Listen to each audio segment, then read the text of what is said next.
Dans cette vidéo, nous allons voir comment résoudre une équation le jour où on a une difficulté. On ne sait plus que faire à un moment de l'équation.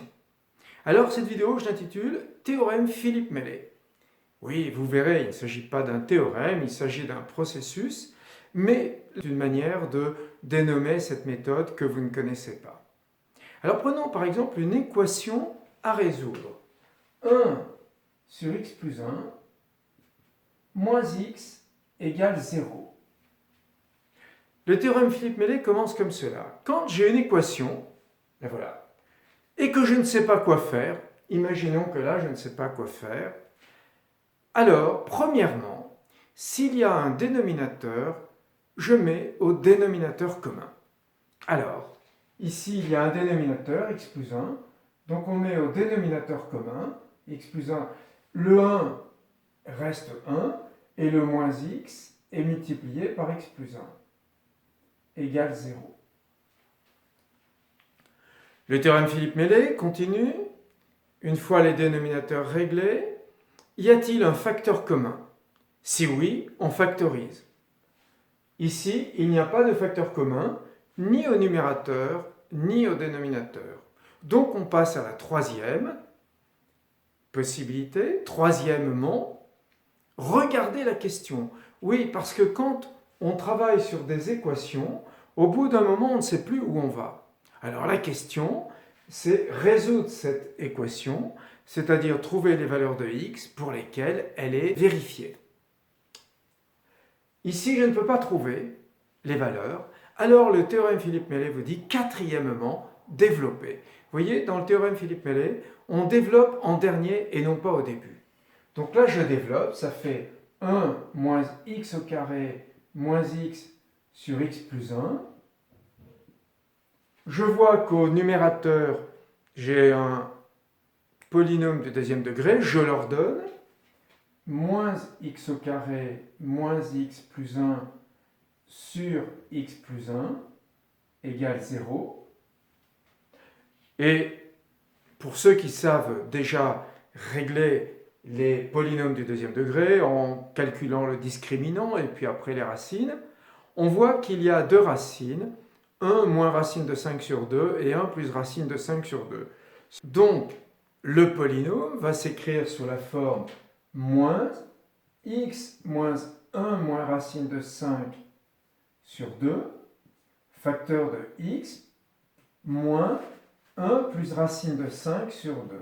1 plus racine de 5 sur 2. Je divise par x plus 1 égale 0. Alors, là, normalement, on a déjà la solution. Mais si on est ennuyé, eh bien, on voit que la forme de cela, eh bien, c'est a que multiplie b divisé par c égale 0. Ceci multiplié par cela, eh bien, si a que multiplie b divisé par c est égal à 0, c'est que a égale 0 ou b égale 0. Donc, soit x égale 1 moins racine de 5 sur 2, ou x égale 1 plus racine de 5 sur 2. Voilà une première présentation du théorème Philippe-Meillet. Poursuivons encore deux exemples et le théorème sera complètement explicité. Prenons par exemple l'équation suivante. X plus 1 sur x moins 2 plus 4 égale 0. Résoudre cette équation.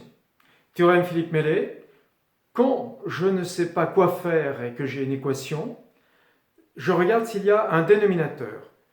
Oui, il y a un dénominateur, alors je mets au dénominateur commun.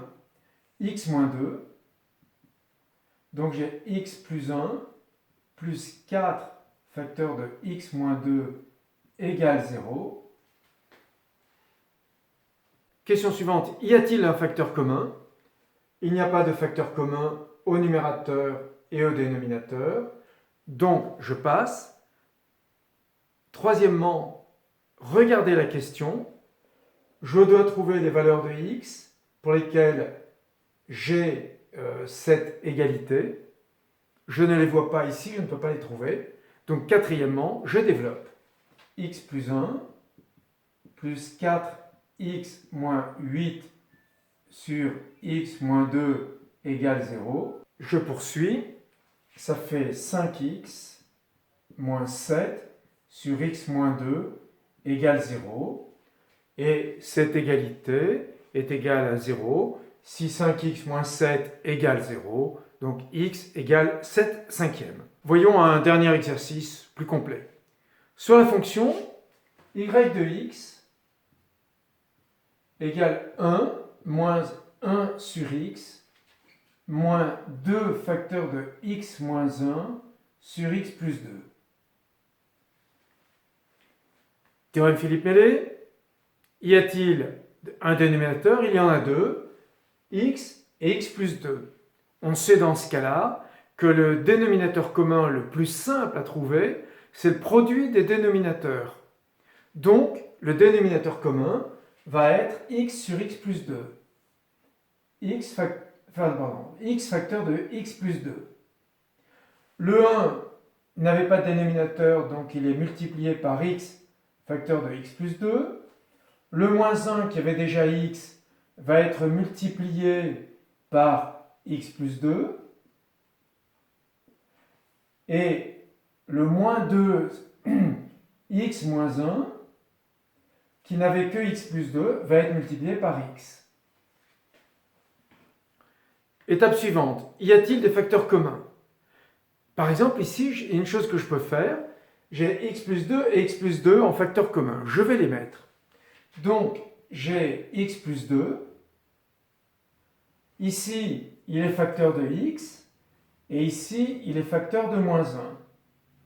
Moins 2, facteur de x moins 1, facteur de x, sur x, facteur de x plus 2.